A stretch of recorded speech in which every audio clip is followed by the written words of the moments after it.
Katulad po na nabanggit ni Kunsel Dennis at ng iba ng ni Kunsel Aye, kami po ay nandito para sumuporta. Hindi po ito panahon ng politika. Siguro naman po hindi lingid sa atin kung ano yung nangyayari sa ating bansa. Una po, palamakan na kawan sa ating pamahalaan. Sadlat sa kahirapan ang ating mamamayan, lalo na ito pong pagpasok na kahirapan ng pagtaas ng presyo ng gasolina at ng langis. Nandito po tayo para isa sa maging boses ng ating mga kababayan sa buong Pilipinas na madinig. Hindi lamang dahil meron tayong congressman na tumitindig sa kapakanan ng ating mga kababayan, kung hindi para pakinggan ng mga nanunungkulan, pakinggan kung ano ang kalainan ng ating mga kababayan. Alam ko po na si Congressman Leandro ay isinusulong ang pagbaba ng VAT. Ibaba ang VAT dahil ito ang isa sa nakikita natin na magiging solusyon para mapagaan at mapaginhawa ang kabuhayan ng ating mga kababayan. Bukod pa po dito, siguro naman huwag tayong makalimot sa nangyayaring nakawan na talamak sa ating bansa.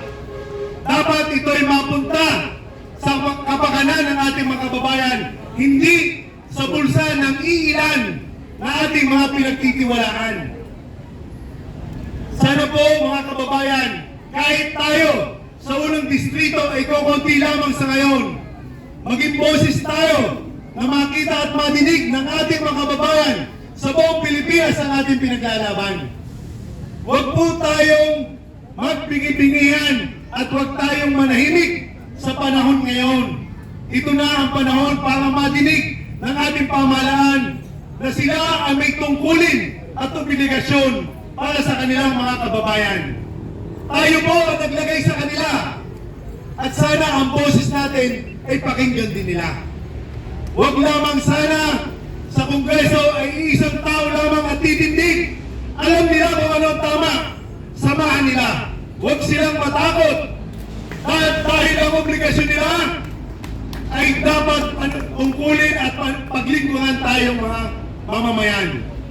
Di po ba? Alam nila yan. Nagbibingi-bingihan na sila.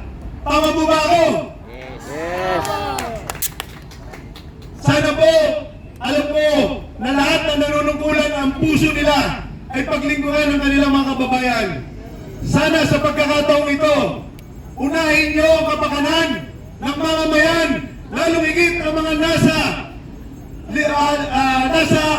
baba.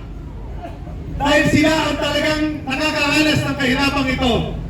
Sa pagtaas ng bilihin, kami, ang mga mamamayan sa baba, mangingisda, magsasaka, magta-tricycle at lahat ng mga kabahador, sila po ang nakakaranas nitong problemang ito. Kaya ito pong araw na ito, araw na kagitingan, kami mga Batanggenyo, ang unang magboboses sa ating pamahalang gobyerno ng Malacanang. Kagalang-galang Presidente, pakinggan niyo po ang aming hinaing kasama ang buong mamamayan ng Pilipinas. Sana po kami ay inyong tulungan.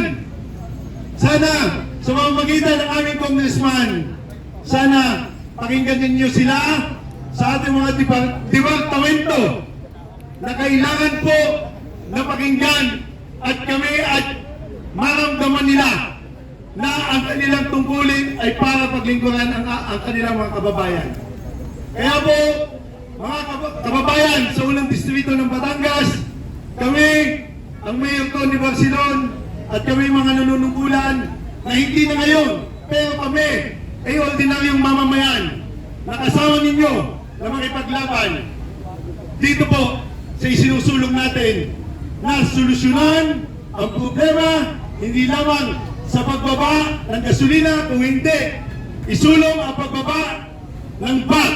Yan po ang isinusulong ng ating congressman. Kaya po, magandang umaga, maraming salamat po, at mabuhay po ang ating congressman.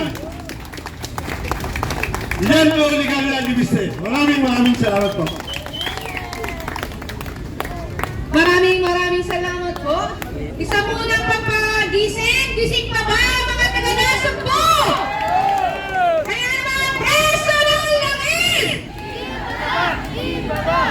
nagising pa sila. Talaga naghihintay sa lunch. Na, mamaya-maya lang paparating na po ang ating lunch. Okay, isa naman po mensahe ng kanilang layunin ng pagpunta rito, ang ating kasamang leader mula sa barangay Gis ng Nasugbu.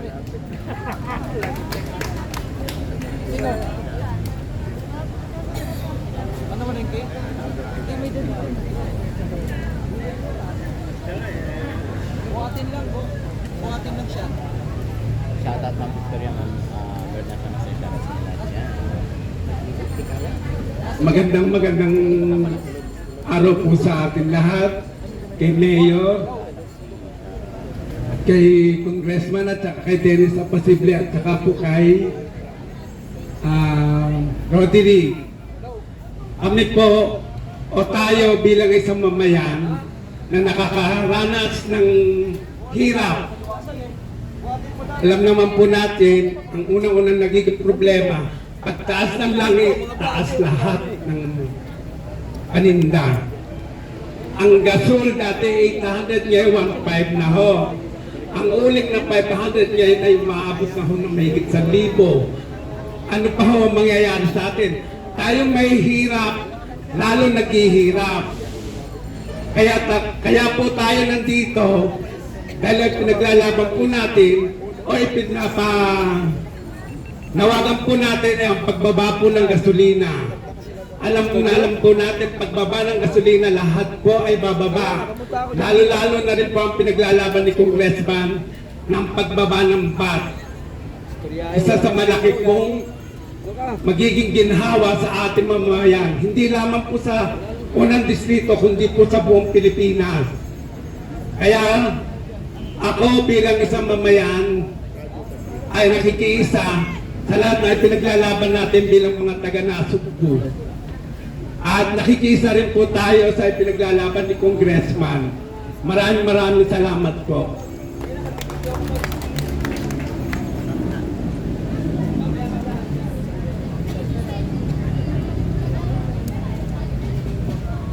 Maraming salamat po. Ang taga-barangay 9 naman po ng Nasugbu, inaanyayahan natin magbigay ng kanilang mensahe. Mga taga-barangay 9 ng Nasugbu, nandyan po ba?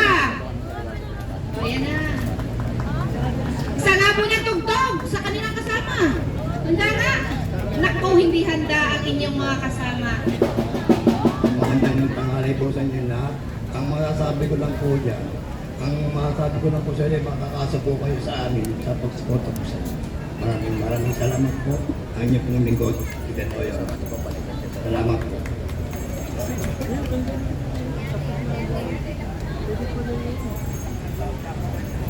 Okay lang po yun, at least nagpakaita tayo ng ating suporta at nagbigay ng inyong mensahe. Mga taga-barangay 4, nandyan po ba? Inaanyayahan po ang inyong leader na magbigay ng inyong mensahe. Taga-barangay 4 ng Nasugbu, andyan po ba? Kanina lang, ang lakas ng inyong tiyan. Mga taga-barangay 4, taga-barangay 7, yun!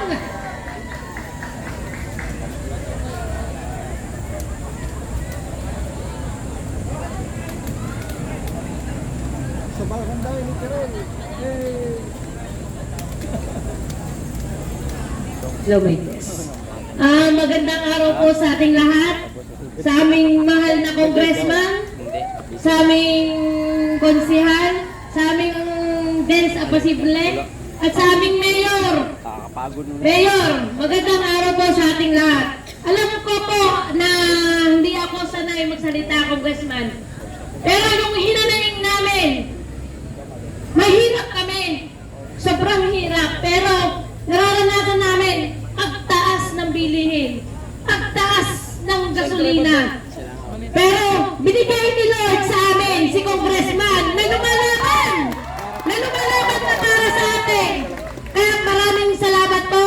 Maraming salamat po, Ma'am Ayen, Mayor Tony Barcelon, at sa aming mga ex-attorney Manalo. Ayun lang po ang hinayin namin. Kami po ay nasa laylayan. Mahirap po kami. Pero lumalaban po kami, sumusuporta sa inyo. Nandito po kami, voluntaryo na sumasama sa inyo. Maraming salamat po. Ano sila presidente sa meeting yung hapon? Sir, Maraming salamat po. Ang Barangay 4 Raulo. po ay 15 ang bilang. Nasaan na po kayo? Barangay 4. Papadaig pa ba kayo sa Barangay 7? Nasaan nga po ang taga Barangay 4? Taas ang kamay! saan banda yun? Biglang nawala ah. Bahay ni Apo, ni... Yung po mga taga Barangay 4 dyan, inaanyayahan po ang inyong leader na magsalita. Magpakita po kayo kay Congressman. Ati Gagera sa Ma'am Libra siya kasi sa Gagera. Hindi pa po tapos na siya ang susunod. Sabi natin si Ma'am. Okay, nasa CR lang po ang leader ng Barangay 4. Hindi siya ligtas. Kaya, lalaktawan po naman natin ng bayan. Pupunta naman po tayo sa bayan ng Balayan. Taga-Barangay Maligpikan! Gising pa ba? Kung gising pa, inaanyayahan po ang inyong leader na pupunta rito sa unahan upang magbigay ng kanyang mensahe. Oh, man. Ilang taon? Ang alam po, 3 years. Kumanda na rin po ang taga-Barangay 9 ng Balayan. Susunod po magsasalita pagkatapos ang taga-Paligpikan.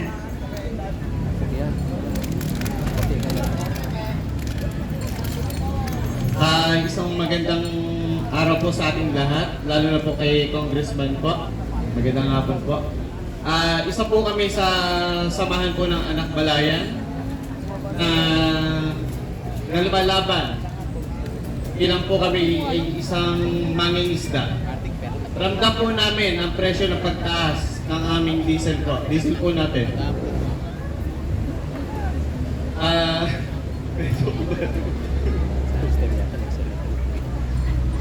Sa hirap po ng buhay ngayon, bilang magdaragat po kami, danas po namin ang presyo po ng diesel.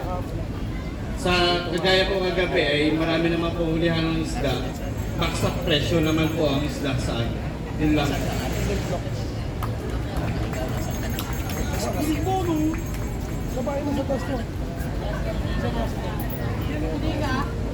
Maraming salamat po. At ngayon naman po ay ating hihingan ang kanyang mensahe ang ating kagalang-galang na attorney, si Attorney Jerry Manalo.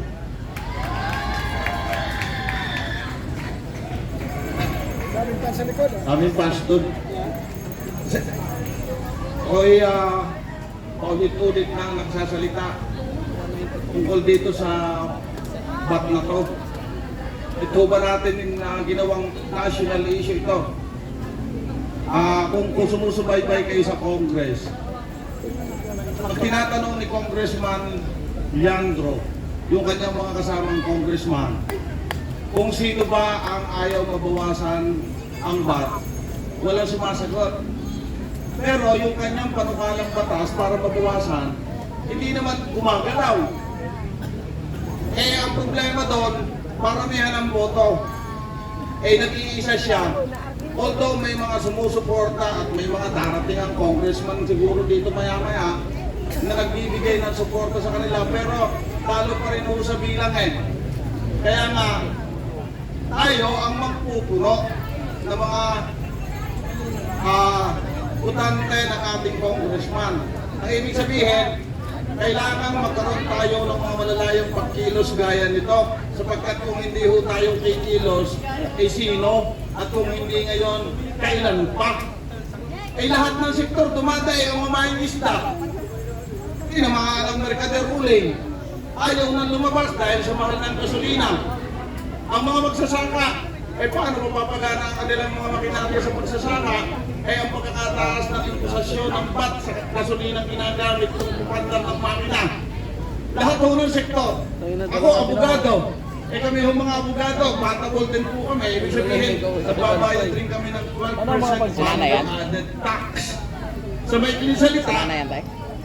kung mawawala yan, napakasimple yung i-compute. Ang gasolina, batable. Ang sasakyan, pag kinargahan mo, gagamitin mo sa paghakot ng produkto, yung produkto, batable. Sa may salita, bago umabot sa consumer, yung 12% na yan, inaabot na yun ng 36%. Ganun ang kabigat ang tama nitong bat na to kung bakit natin inaalis. Kung hindi man alisin, mapababa, ay sa buong Southeast Asia, makikita niyo yung mga datos. Ang pinakamataas ho ay ang Pilipinas. Pero sa kabila ng lahat, tayo ang pinakamataas, tayo ang pinakamahirap. Kapagkat ang karamihan ng nakukuhang buwis, hindi naman dapat doon gamitin sa dapat paggamitan. Eh si Congressman Leandro lang naman ang lumalaban sa korupsyon. Si Congressman Leandro ang lumalaban para sa kapakanan ng mamamayan sa pamamagitan ng pagbabawas ng BAT at EBAT. Wala naman ho tayong makita. Kaya sabi ko, tayo tumulong ng mga kababayan niya kasi kung hindi natin tutulungan yung ating congressman, paano naman magtatrabaho yung mag-isa? So kailangan samahan natin. Kaya ho tayo ay nagtitipon-tipon at pag tinatanong ako hanggang kailan to, ang sagot ko, hanggang sa dulo ng walang hanggan. Hindi natin alam hanggat hindi siya bumibigay, hindi rin tayo dapat nabigay.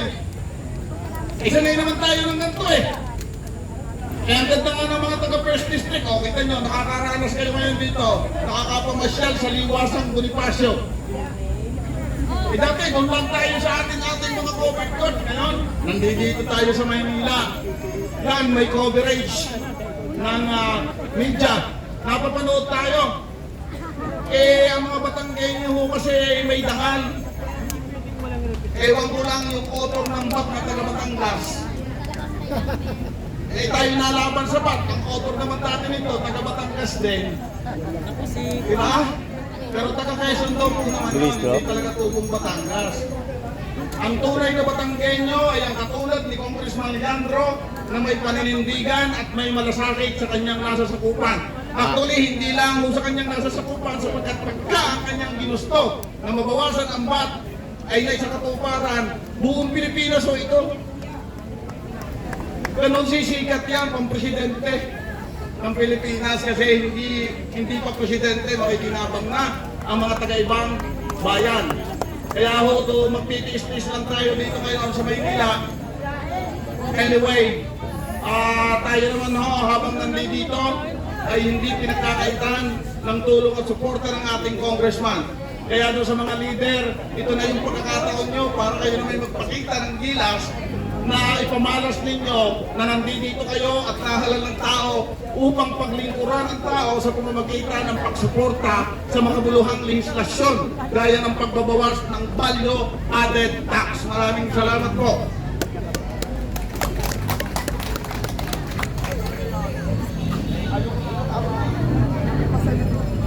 Maraming salamat po sa mga paglilinaw, Attorney Jerry Manalo. Hindi nga po Batanggenyo yung si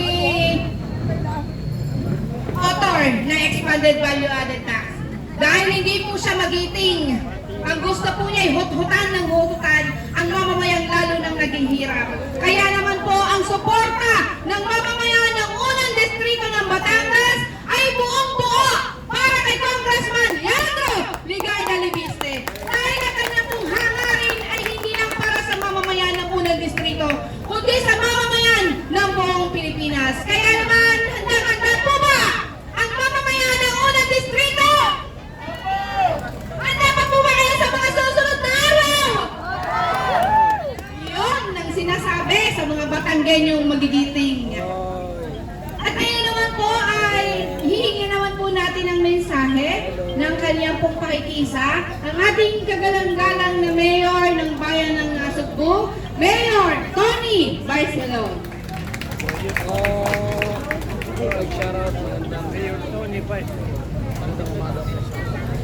Maraming salamat. Sa inyo po lahat, mga kababayan, sa ating po mga panawin, sa ating po galang-galang na congressman na yan, sa ating po mga kasama buwan sa Nasugbu, mga manawin. Sa po magandang tanghali. Wala, hindi nakatingin. Ang araw po ito ay araw ng pagkitingan. Sana po ay isa diwa natin, ay aalay natin ang araw na ito sa mga taong nagbuwis ng buhay at naging alalay ng bansa ng Pilipinas upang tayo ay maging malaya ang mga magigiting nating mga nasa kabilang buhay. Ito pong pagkakataon to ay napakalaking bagay sa pasimula ng taong ito. Alam po natin ang mga nangyayari, subalit kakunti po ang tao na pumapansin.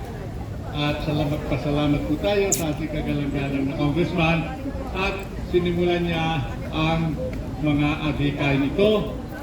Tama-tama, tayo ay nasa unang distrito.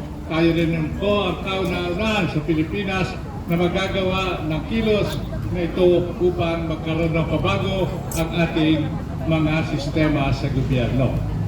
Ang salitang pagbabago ay bata po ako ay naririnig ko na. Subalit ang nangyayari ay hindi nagbabago. Sapagkat natural po sa ating mga Pilipino ang pagiging mabait. Sana po sa pagkakataon ito, naramdaman natin ang kapalit ng pagiging mabait. Tayo po ay gumawa ng mga alituntunin na makakatanggap ay ang ating mga kababayan upang umunlad at maging masagana ang ating buhay. Narinig niyo po sa ating mga kasama kanina ang layunin ng pagtitipong ito. Sana po tayo ay magpalawak sa ating mga kasamahan kung bakit tayo ay nandito sa kilusang ito upang tunay nating makamtan ang isang tunay na pagbabago at pagkakaisa ng mga Pilipino. Dalangin din po natin na ang ating mga namumuno ay magsimula ng kanilang tunay na tungkulin, tunay na pinanumpaang tungkulin sa ating bayan at mamamayan upang makamtan natin ang isang tunay na pagbabago at kaunlaran sa ating buhay. Kaya sa inyo po lahat, sa ating po mga panawin, magandang tanghali, inyo pong isadiwa ang araw na ito, ating pong dalahin sa ating mga kaibigan, bahay at kasamahan ang diwa ng pagkakaisa, pagbabago upang tuloy-tuloy na magbago ang ating bayan para sa tunay na kaunlaran. Marami pong salamat. Maraming salamat po sa ating butihing mayor ng Nasugbu. Talaga nga pong wala nang mahihiling ang ating bayan ng Nasugbu. Meron na silang mayor. Meron pa silang congressman na handang sumuporta sa laban ng mamamayan. Kaya palapakan po natin ang ating mga sarili. Dahil sadya pong kulang na lang ay ang ating pagpupursige sa mga susunod pang mga araw upang dinggin ng gobyerno ang ating mga kahilingan.